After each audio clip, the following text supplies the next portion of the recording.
Emily, it's urgent.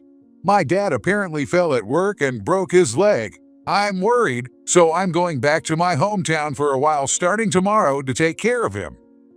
That was the call I received from my husband, Joe, while I was out dining.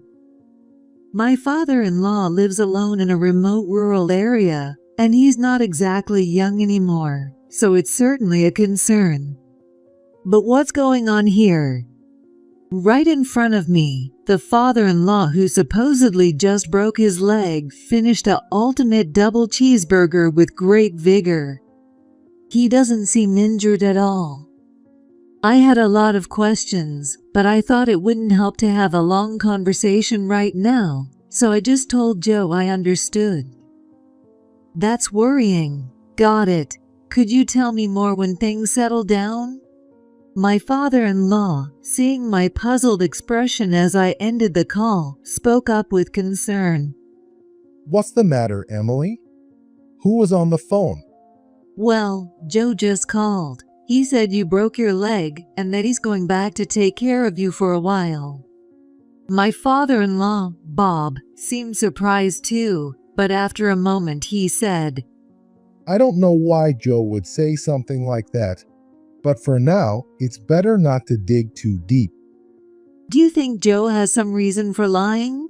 Well, overthinking it now won't do us any good. Let's ask Joe when he gets back.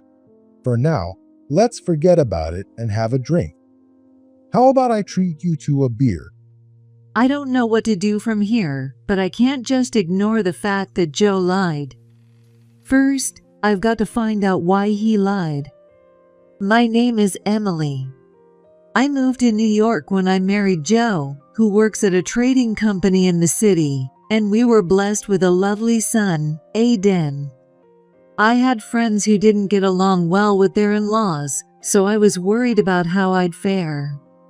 But to my relief, my relationship with my in-laws was much better than I'd feared.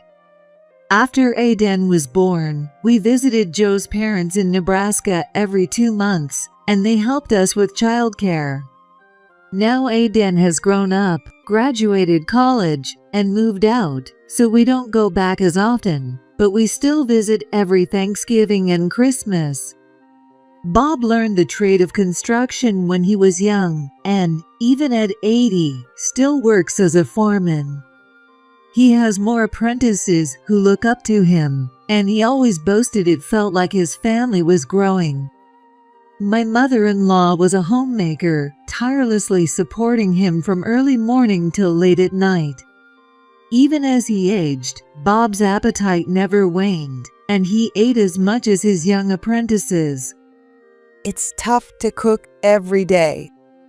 I can still remember my mother-in-law's face, looking troubled yet somehow happy as she spoke. But a few months ago, she suddenly passed away. After her death, Bob visibly lost his energy and became withdrawn. He couldn't even muster the energy to go to work, and his apprentices voiced their concerns to me. Ever since I married Joe, Bob welcomed me warmly, even after our son was born. I was worried about leaving him alone in this state, so I talked to Joe about having him live with us. Joe, your dad has been down since your mom passed. I think it'd be good if he lived with us. Yeah, he's already 80. Maybe this is the right time for him to retire and take it easy. Joe agreed, so I planned to bring it up with Bob when the moment was right. But a few days later, Joe told me he'd been offered a promotion at work. Emily, listen, I've been promoted to manager starting next month. It'll mean more work and more business trips. I know it'll put more on your plate, but I'll do my best. He had rarely come home on time before, and now it seemed he was going to be even busier. I'm not as young as I used to be, and to be honest, I'm a bit worried about caring for Bob alone. His promotion was great news, a result of Joe's hard work. I wanted to support Joe as he spoke so excitedly. In the end, months passed without me being able to bring up the idea of living together with Bob. Joe successfully became the manager and got busier than expected. As I had feared, he came home even later. Sometimes he'd come back after I'd already gone to bed. Weekends, too, were taken up with business golf or trips, so Joe spent less time at home. I felt bad for my father-in-law, but I knew I couldn't take care of him alone in this situation. Telling myself it was for the best not to raise the idea and burden him, I pushed the thought away. About a year had passed since my mother-in-law passed away when I got a message from Bob. Sorry for worrying you for so long. I've recovered and went back to work quite some time ago. Now I'm working energetically with my apprentices. Reading those words, I felt relieved and suggested visiting him at his place for the first time in a while. However, he said he had decided to take a break from work for a bit and wanted to come here to relax, so we decided to go out for hamburger at his request. Since Joe's promotion, I'd gotten used to eating alone, so I was excited to have someone to dine with for a change. When Bob showed up at the station where we had arranged to meet, he was completely well and I was touched. We went into a nearby diner and were happily reminiscing about my mother-in-law and talking about work when my phone rang with a call from Joe. I wondered what it could be and answered the call. Emily, it's urgent. Dad apparently fell at work and broke his leg. He can't work for a while, and he seems unable to manage daily life either, so I'm worried. I'll be going back to his house tomorrow to take care of him. What is he talking about? My father-in-law just finished a huge double cheeseburger right in front of me with great energy. We had walked to the restaurant from the station, and he showed no signs of being injured. And for someone whose parents supposedly got injured, Joe didn't sound all that panicked.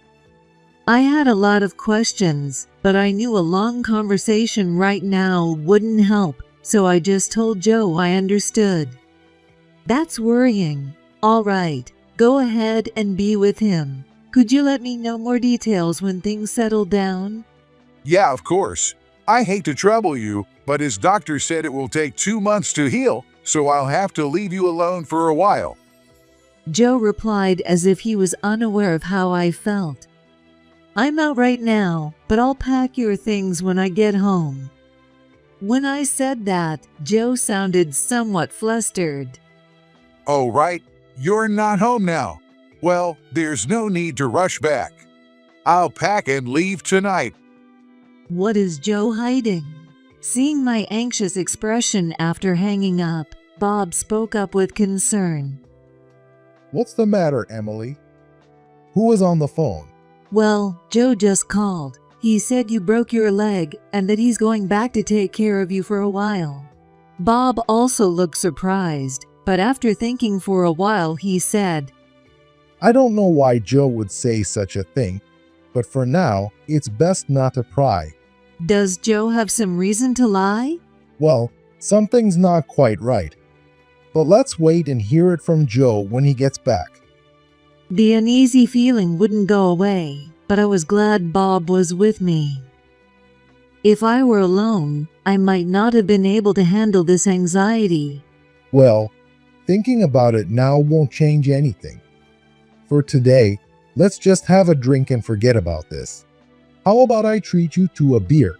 I felt like I was making Bob worry instead. I chuckled awkwardly, accepted his offer of beer, and downed it in one go.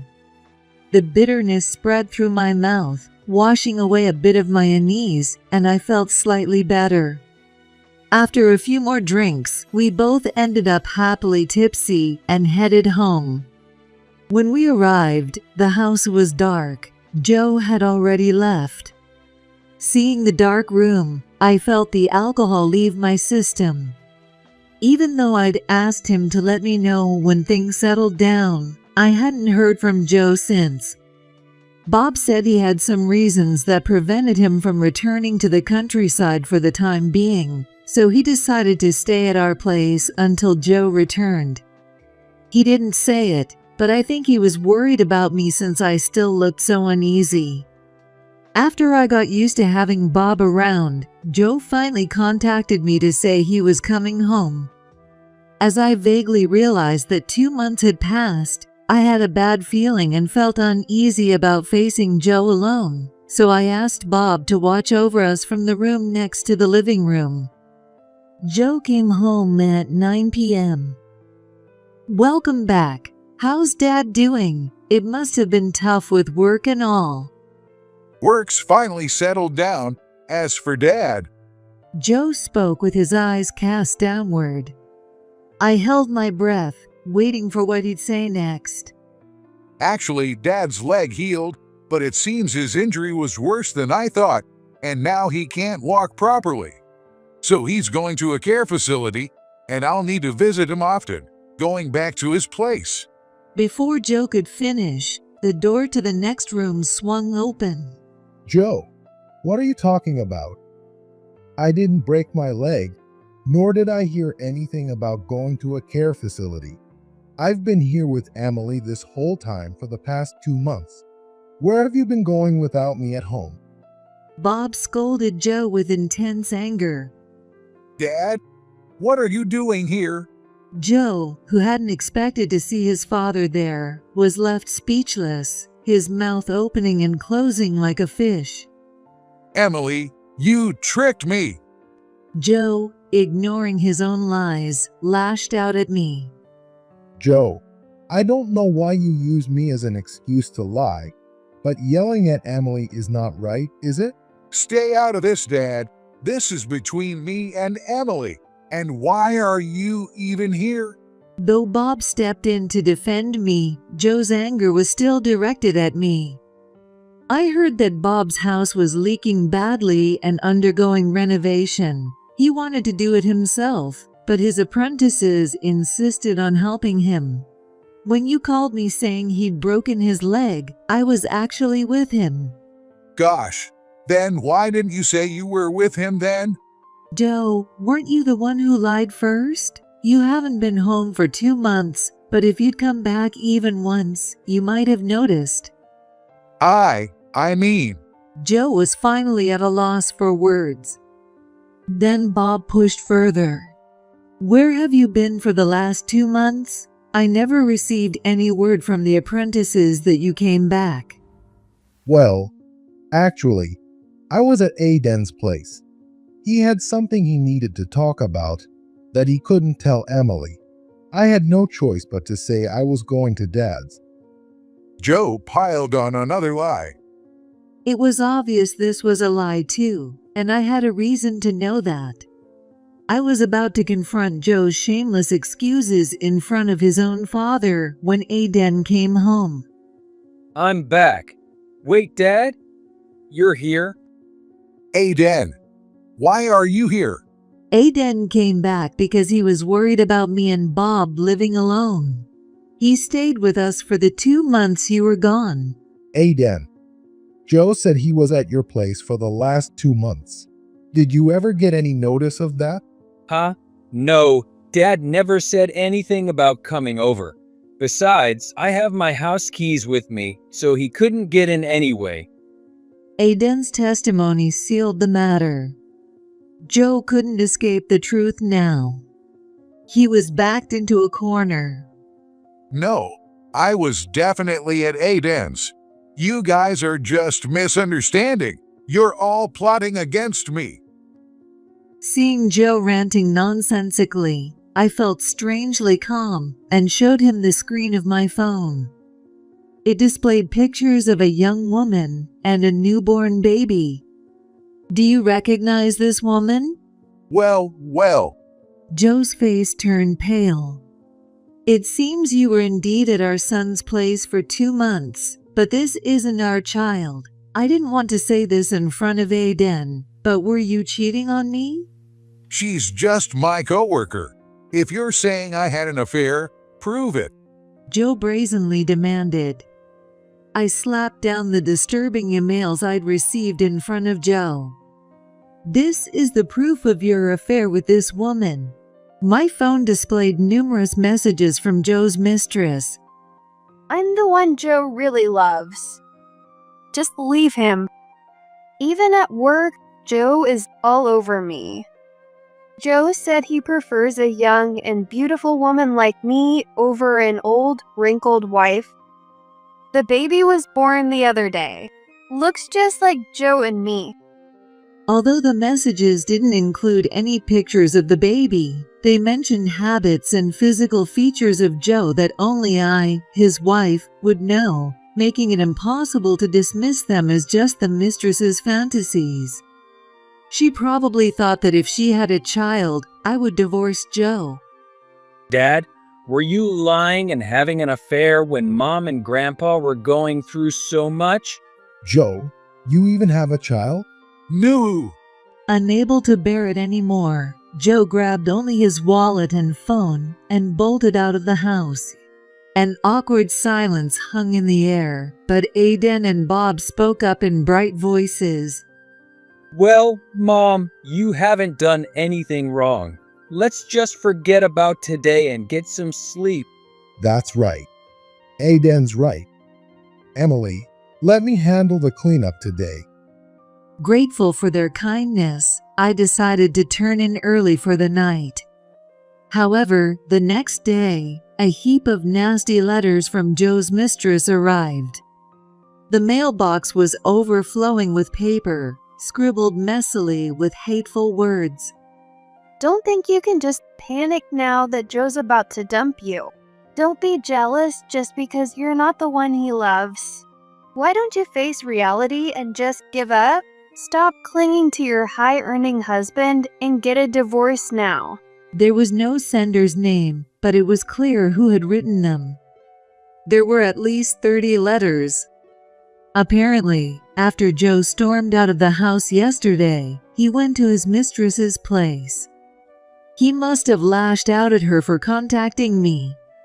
It seemed like the mistress was desperate to justify herself, unable to accept being scolded by Joe.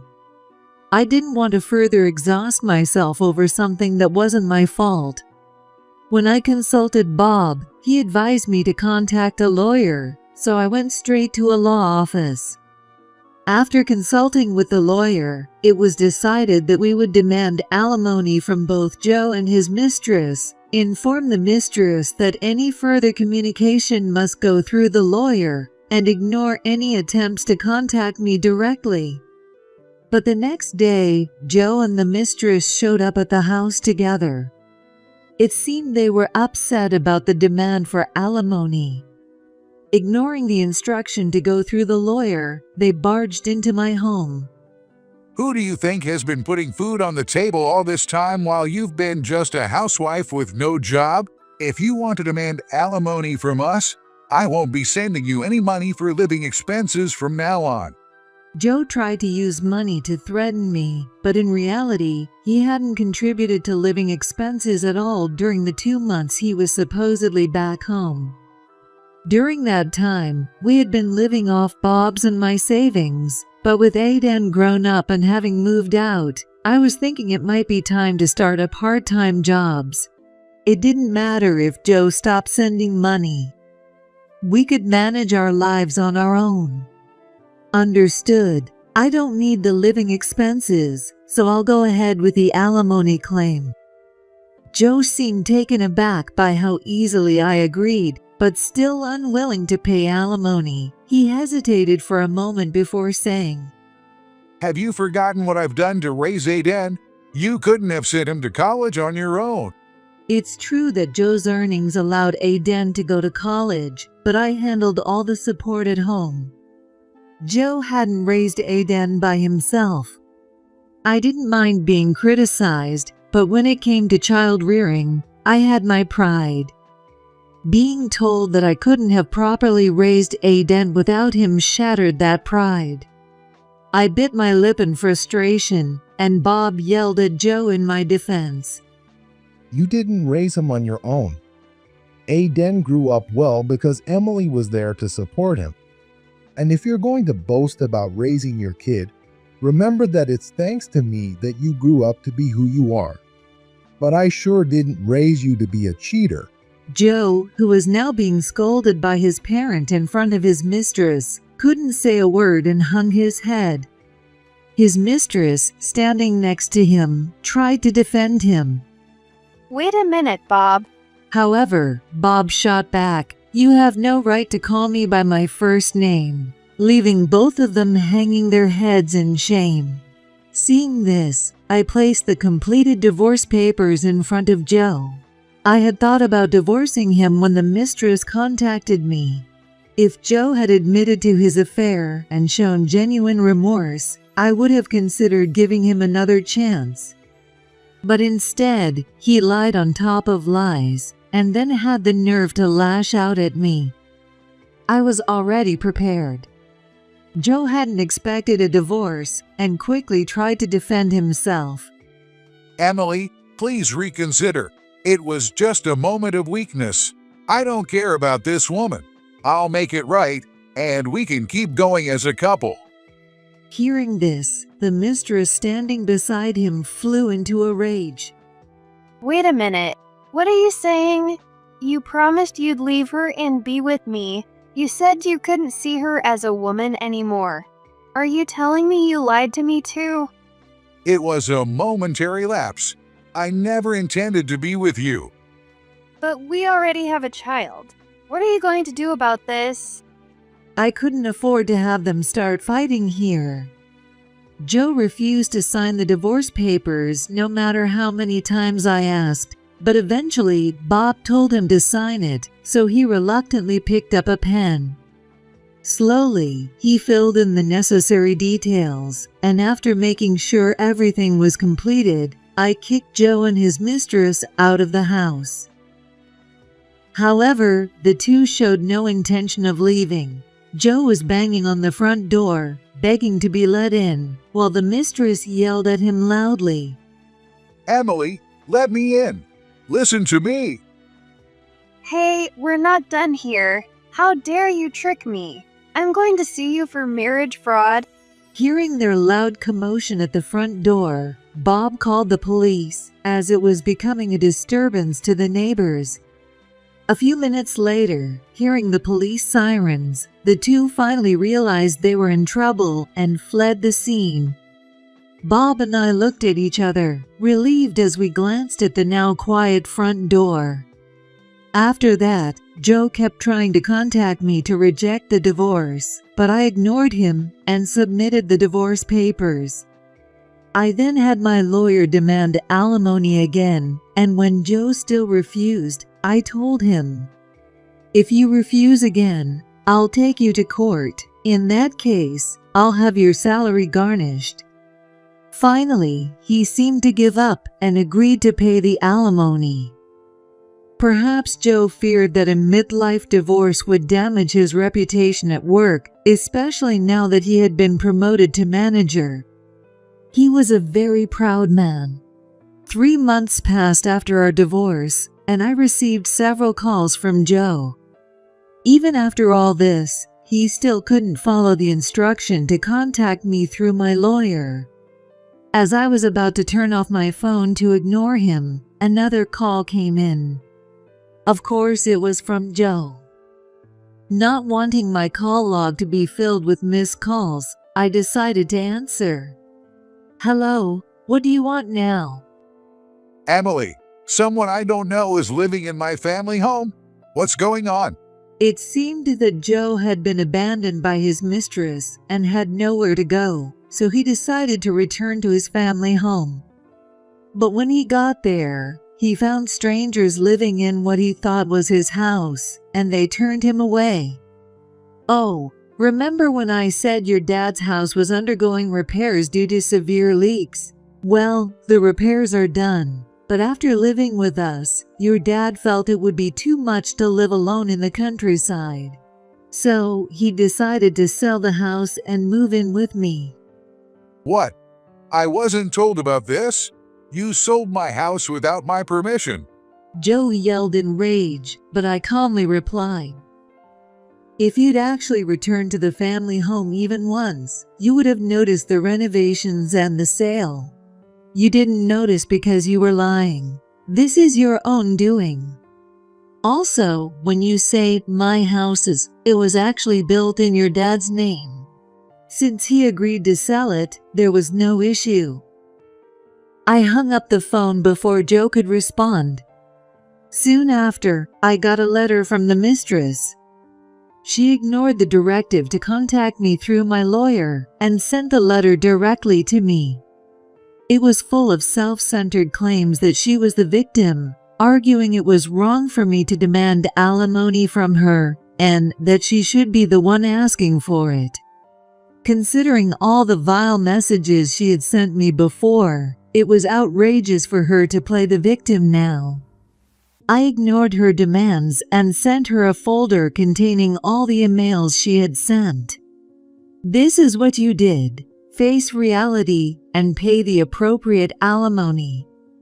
I also informed my lawyer, who warned both Joe and the mistress not to contact me directly again. One day, after some peaceful time had passed, I received a message from the mistress's parents. I was tired of dealing with this mess, but they said they wanted to apologize for what had happened. They were her parents, after all. Even if they claimed to apologize, they might become upset. Worried, I consulted Bob and arranged to meet with them later, with my lawyer present. At a cafe, the mistress's parents were already seated, and unlike their daughter, they were serious and sensible people. They apologized to me profusely. Well, what happened to them after that? Since I hadn't heard from Joe or her since then, I asked her parents. They exchanged awkward glances before explaining what had happened. According to them, the mistress had barged into Joe's family home. However, the person living there was a complete stranger, and, like Joe, they were surprised by the visit. The resident, suspicious of being approached by strangers, consulted the police. Afterward, the police patrolled the area, and the mistress, who was lingering around the house, was caught and questioned. In the end, Joe and the mistress were released on the condition that they would not return to the area. But later, while investigating where Joe was living, the mistress discovered that he had been kicked out of both his home and his family house and was now living alone in an apartment near his company. The mistress barged into his apartment, resulting in a loud argument late at night. The mistress, who was supposed to be on maternity leave, stormed into the company in a furious rage, loudly talking about their affair and demanding alimony and child support, causing an uproar. As a result, Joe lost the trust of the company, was demoted from his managerial position, and is now treated like a pariah by everyone. She also was fired for causing a disturbance at the company, and feeling overwhelmed with the care of her child, she returned to her parents' home. Her parents learned the full story of what happened and came to apologize to me. Despite the incident, she was still their beloved daughter. The exhaustion was evident on their faces as they spoke of their intentions to care for their grandchild and firmly discipline their daughter. The mistress's parents were much more decent and kind than I had expected, and since they apologized profusely and paid the alimony on her behalf, we agreed to have no further involvement in the matter and ended the meeting that day. 3 months after meeting the mistress's parents, I received a request from Joe through my lawyer to reconcile. I wanted to cut off contact entirely, but since Joe hadn't yet paid the alimony, I checked the message. Apparently, Joe couldn't handle the cold stares from his coworkers and jumped at the chance to take early retirement when it was offered last month. He mentioned that he was currently job hunting but was sure he'd find work soon, promising that he had learned his lesson and would help around the houses more and take care of Dad, pleading for reconciliation. If Joe had truly been remorseful, he wouldn't have turned defiant when the affair was discovered. He wouldn't have angrily contacted me when he found out the family home had been sold. I couldn't trust Joe's words anymore. He'd likely only learned his lesson temporarily, and after a while, he'd probably repeat the same mistakes. Besides, if he'd taken early retirement, he must have received a large sum of money. I wanted to get the alimony paid quickly and move on, so I declined Joe's request and demanded he pay the alimony. Unwilling to give up, Joe once again violated the order to go through the lawyer and showed up at my houses that night. Emily, please reconsider. I've reflected on everything. That woman, she's 32, and when younger women started joining the company, she stopped getting all the attention and turned to me. I tried to turn her down at first, but I never thought she'd get pregnant. I was a victim too. Joe, crying and shifting the blame to others, disgusted me. The only person I love is you, Emily. Please, let's start over. I'll do all the housework, even care for Dad. We can take Aiden on trips on our days off. He hadn't paid the alimony, hadn't found a new job, yet he could easily imagine a bright future. I felt no sympathy for Joe, who was desperately bowing his head. I've had enough. Pay the alimony immediately and leave. Emily. At that moment, Aiden appeared, having heard the commotion. Dad, stop it. After everything you've done, it's too late to think you can just come back. Joe, feeling his pride wounded by his son's words, yelled at Aiden. Aiden, stay out of this. This is between your mom and me. Hearing Joe shout at Aiden, Bob finally emerged from the back room. Joe, how dare you speak like that? Not only have you troubled Emily, but you've also caused problems for Aiden.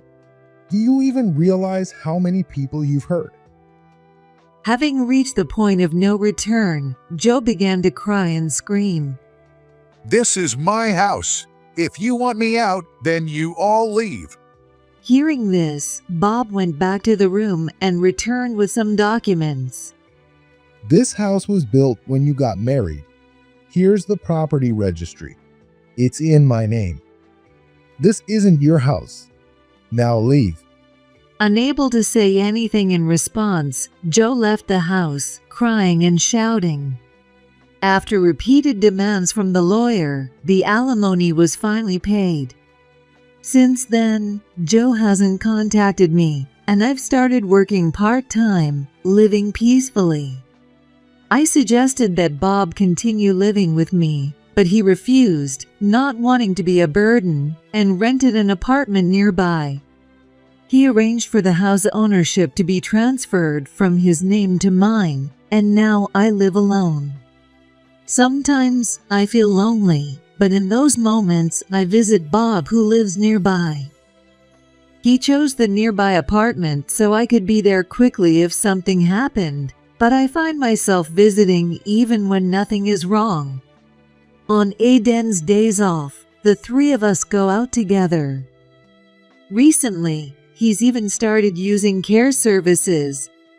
However, the care workers often remark that he hardly seems to need it, as he remains as energetic as ever, eating hearty meals that rival those of much younger people.